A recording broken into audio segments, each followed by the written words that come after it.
Salut à tous, alors va-t-on vers un rebondissement dans l'affaire de la disparition du petit Émile? En tout cas, plusieurs véhicules banalisés de la gendarmerie sont actuellement disposés devant une maison du hameau du Haut-Vernay située à quelques centaines de mètres de la maison familiale du petit garçon. Un marteau-piqueur est utilisé pour détruire une énorme dalle en béton. C'est BFM qui annonce cette information.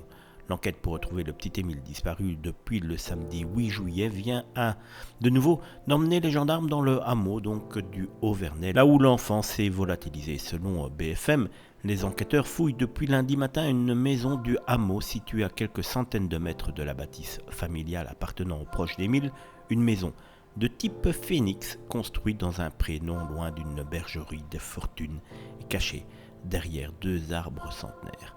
Des véhicules banalisés de la gendarmerie sont stationnés à proximité de cette bâtisse.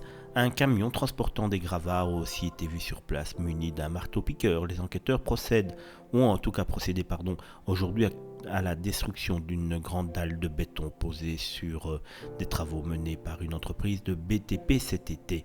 Quelques jours après la disparition d'Émile, un sonar avait détecté une anomalie sur cette dalle.